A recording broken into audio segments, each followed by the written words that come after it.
تحياتي لأحلى متابعين وأهلا وسهلا فيكن عن جديد. رح نتعلم اليوم بهذا الفيديو طريقة تقطيع الدجاج ل6 قطع لجميع الاستخدامات، وكمان رح أعلمكن أروع تتبيلة دجاج بعيارات دقيقة وطعم خرافي. وهي التتبيلة وصفتي الخاصة، وهي مناسبة كتير للشوي على الفحم أو بالفرن.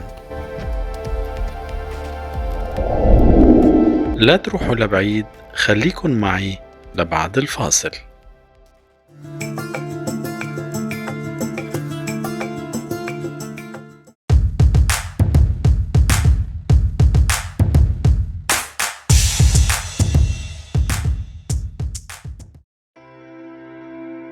أهلا وسهلا فيكن أصدقائي عن جديد. بالبداية رح بلش بتقطيع عظمة الجانح مثل ما انكم شايفين، وهلأ رح أتخلص من عظمة الظهر بهاي الطريقة.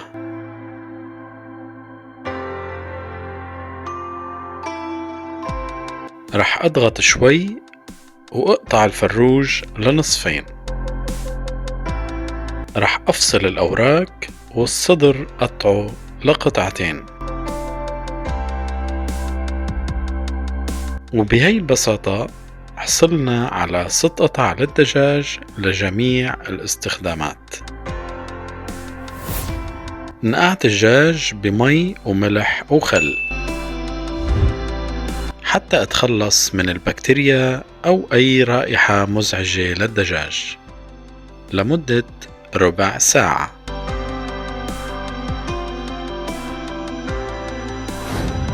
رح صفي الدجاج ونتبله بصلصة خاصة. وهلا خلينا نشوف كيف عملنا الصوص.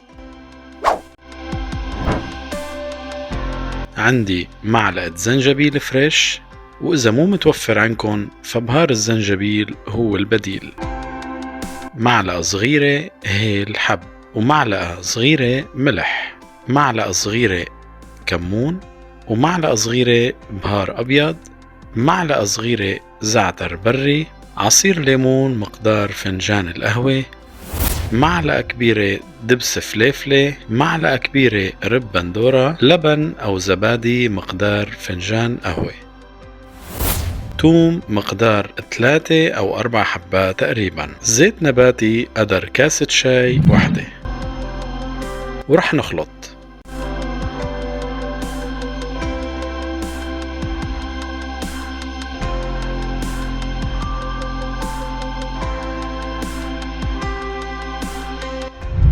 وهاي النتيجة النهائية، قوام وطعم ولا أروع من هيك.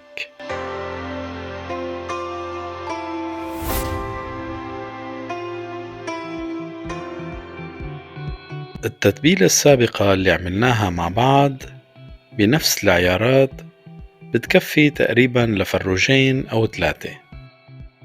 أنا هون زودت التتبيلة لأنه عندي 4 حبات دجاج. يفضل نترك الدجاج لمدة يوم كامل بالبراد حتى نحصل على نكهة أفضل. خليكن معنا لا تروحوا.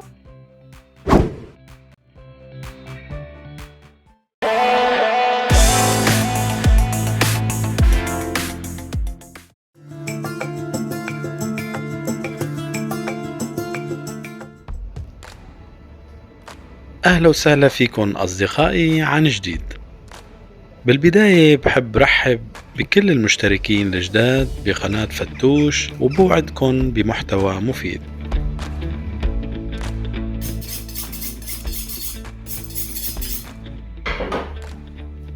عندي طريقة تانية لتقطيع الدجاج، وهي خاصة بالدجاج المشوي على الفحم.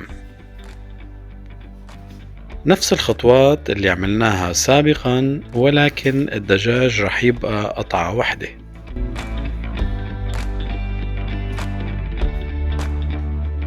رح أكسر عظمة الظهر بهذا الشكل، ورح نعمل عدة فتحات بالظهر ومن عند الفخذ ليستوي الدجاج بسهولة وحتى يشرب التتبيلة أكتر. بالنسبة للي عايشين بأوروبا ممكن تلاقوا هاي التتبيلة الجاهزة متوفرة بالسوبر ماركت، وهي قريبة للتتبيلة اللي عملناها مع إضافة بعض الأمور.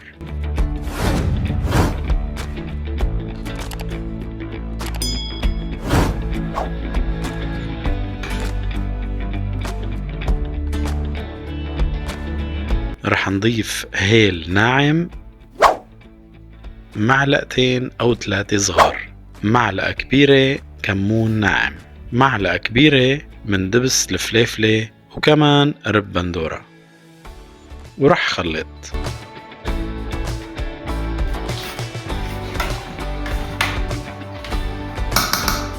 وهيك صرنا جاهزين لنخمر الدجاج بالصلصة.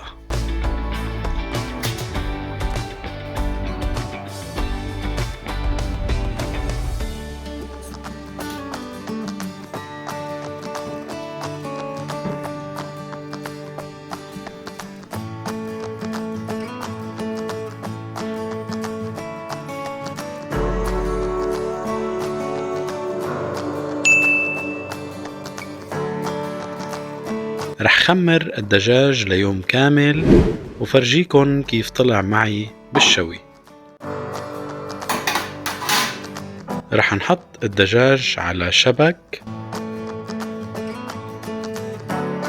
لحتى أشويه نص شوية تقريبا بالفرن.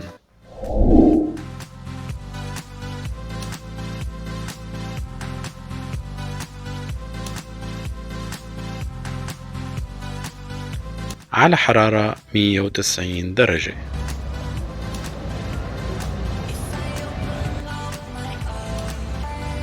بهذا الوقت رح أعلمكن بواز على طريقتي الخاصة وهو مناسب للمشاوي على الفحم. عندي بصل مقطع، ضفت عليه السماق ورح حرك.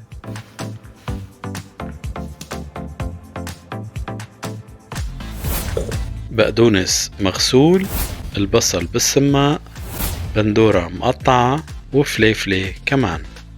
ضفت زيت الزيتون رشة خفيفة ورح حرك.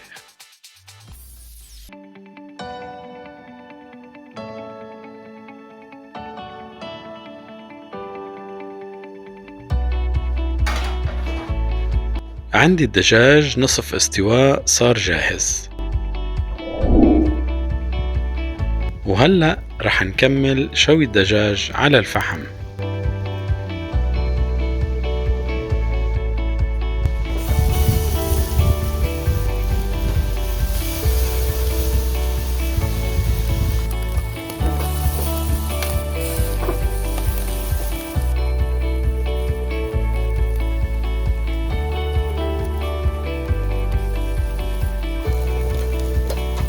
من الضروري أصدقائي بهاي المرحلة تكون كمية الفحم قليلة تحت الدجاج حتى ما يحترق ويبقى ني من الداخل.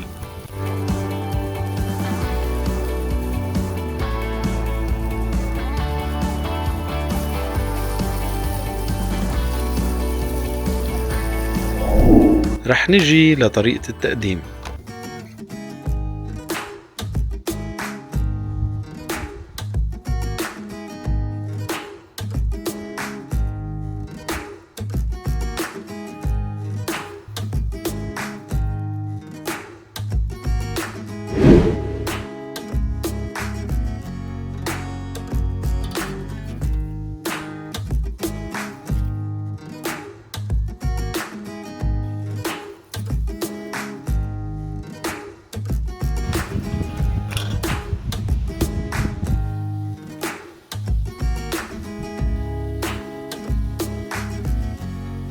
قدمت مع الدجاج كريم توم ومحمرة.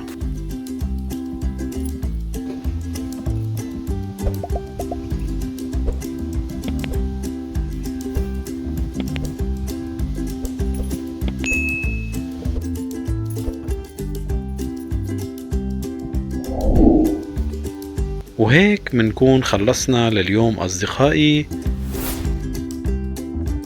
وبتمنى تكون الحلقة نالت إعجابكم. نشوفكم بالحلقة الجاي. باي باي. سلام.